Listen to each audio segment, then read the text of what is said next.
Ward 40 के पटेल नगर में आज पार्क सौंदर्यीकरण हेतु नगर निगम की टीम कर्नल बीएस नेगी के नेतृत्व में पहुंची, जहां पर पार्क को सुंदरीकरण करने को लेकर चारों ओर बाउंड्री तथा वृक्ष के साथ साथ झूले लगाए जाने के लिए जब कार्य शुरू किया गया तो पार्क के पास रह रहे कुछ परिवारों द्वारा विरोध किया गया कि चारों ओर 12 मीटर की सड़क छोड़ी जाए, परंतु नगर निगम ने पुलिस को बुलाकर आपसी सहमति से चारों ओर की बाउंड्री के लिए जगह खुदवाई, जिससे कि चारों ओर की दीवार होकर पार्क का सौंदर्यीकरण किया जा सके। जो पार्क का मसला चल रहा है, क्या मामला है, क्या निष्कर्ष लिया?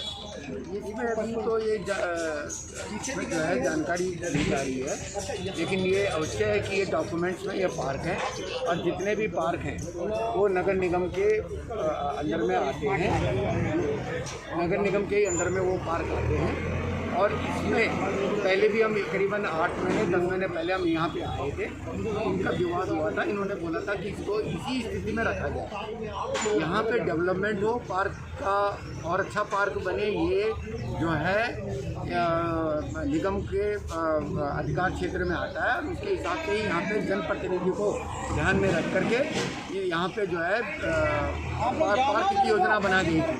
अखिल भारतीय सफाई मजदूर संघ के कार्यकर्ताओं ने आज सोनी आजाद के नेतृत्व में नगर निगम पर प्रदर्शन किया और दीपावली पर वेतन दिलाने की मांग की। उनका कहना था कि दीपावली पर सही समय पर वेतन मिले, जिससे कि गरीब लोग भी अपना त्यौहार मना सकें। इसके साथ साथ उन्होंने मृतक आश्रित के पुत्र को नौकरी के बाद उसकी तनख्वाह देने के एवज में 2.5 लाख रुपये रिश्वत लेने के आरोपी के खिलाफ सख्त कार्रवाई की मांग की तथा उस कर्मचारी से पैसा वापस दिलाने की मांग की। ऐसा न होने पर उन्होंने आंदोलन की भी चेतावनी दी। इस प्रदर्शन में मुख्य रूप से सोनी आजाद, धीरज आजाद, रवि, सुरेंद्र कुमार, रविंद्र राजकुमार आदि लोग मौजूद रहे।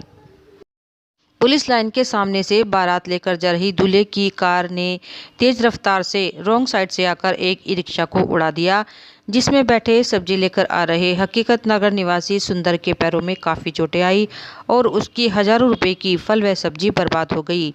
वहीं ई रिक्शा के साथ साथ गाड़ी के अगले हिस्से के परखच्चे उड़ गए। इस बारे में जानकारी देते हुए ई रिक्शा चालक संजू ने बताया कि वह अपनी साइड में सब्जी लेकर हकीकत नगर जा रहे थे। तेज रफ्तार से आ रही UP 11 AU 6366 Swift Dzire car ने टक्कर मारी। टक्कर इतनी ज़बरदस्त थी कि कई फुट आगे तक यह रिक्शा सड़क पर घिसटती हुई चली गई। इसके अलावा एक एक्टिवा सवार भी घायल हो गया। कार माहीपुरा से दूल्हे को लेकर चुनैटी जा रही थी। इसी बीच यह हादसा हुआ। ई रिक्शा चालक संजू ने पुलिस से मांग की कि वह उसके नुकसान की भरपाई कराए और उसके साथ साथ सब्जी के दुकानदार सुंदर की सब्जी का भी मूल्य दिलवाए। भारतीय किसान यूनियन कार्यकर्ताओं ने आज कलेक्ट्रेट तक जुलूस निकालकर प्रदर्शन किया। किसानों ने कलेक्ट्रेट तिराहे पर सांकेतिक जाम भी लगाया। किसान प्रदेश उपाध्यक्ष चौधरी विनय कुमार के नेतृत्व में खनन विभाग परिसर में एकत्रित हुए और वहां से नारेबाजी करते हुए जुलूस के रूप में कलेक्ट्रेट तिराहे पर पहुंचे और सांकेतिक जाम लगाया, जिसके बाद किसान सीधे कलेक्ट्रेट स्थित जिलाधिकारी कार्यालय पहुंचे और धरने पर बैठ गए। किसानों के प्रदर्शन को देखते हुए पुलिस बल तैनात किया गया था। धरने के बाद किसानों ने अपनी मांगों का ज्ञापन सौंपा। प्रदर्शनकारियों में चरण सिंह, मनमोहन सिंह, चौधरी अशोक कुमार, संजय चौधरी, चौधरी मेवाराम, अरुण राणा, मुकेश तोमर, मास्टर रघुवीर आदि मुख्य रूप से शामिल रहे। देखो, ये संयुक्त मोर्चा के आह्वान पे है जो लखीमपुर खीरी में केंद्रीय राज्य मंत्री के बेटे ने किसानों को अपनी गाड़ी से कुचला। उस मंत्री के इस्तीफे की मांग को लेकर पूरे देश में आज जिला मुख्यालयों पर आंदोलन है कि मंत्री को बर्खास्त किया जा, जिससे उस कांड की निष्पक्ष जांच हो सके, क्योंकि जांच प्रभावित हो सके केंद्र में मंत्री बैठे। उन्हीं लेके RDM साहब को ज्ञापन दिया जाएगा प्रधानमंत्री के नाम से इसे बर्खास्त किया जा। थाना सदर बाजार के ITC रोड पर उस वक्त एक ट्रैक्टर ट्रॉली व DCM की भिड़ंत हो गई, जब DCM हसनपुर रोड की तरफ से आ रहा था और ट्रैक्टर ट्रॉली अम्बाला रोड की तरफ से। DCM ट्रॉली से टकराई और उस पर रखी सारी लकड़ियां DCM के आगे के हिस्से पर गिर गई, जिस कारण DCM के आगे का हिस्सा दब गया और इसमें चालक के पैर फंस गए। चालक काफ़ी देर तक उसमें फंसा तड़पता रहा। इस बीच स्थानीय निवासियों ने इसको निकालने का प्रयास किया, परंतु वह नहीं निकल पाया। काफ़ी देरी से पहुंची पुलिस ने पहुंचकर स्थानीय निवासियों की मदद से चालक को डीसीएम से निकाला और अस्पताल में भर्ती कराया। डॉक्टरों का कहना है कि उसके पैर में काफ़ी गंभीर चोटें आई हैं। सहारनपुर में आज भारतीय किसान यूनियन बेदी के राष्ट्रीय महिला मोर्चा वैशाली बेदी ने जिलाधिकारी के कार्यालय पहुंचकर भारत सरकार के खिलाफ बढ़ती महंगाई को लेकर नारेबाजी की, जिसमें उन्होंने कहा कि भारत सरकार तीनों काले कृषि कानून वापस करे, जिससे बॉर्डर पर बैठे हमारे भाई बहन किसान अपने घर पहुंचकर दीपावली का त्यौहार खुशी से मना सकें।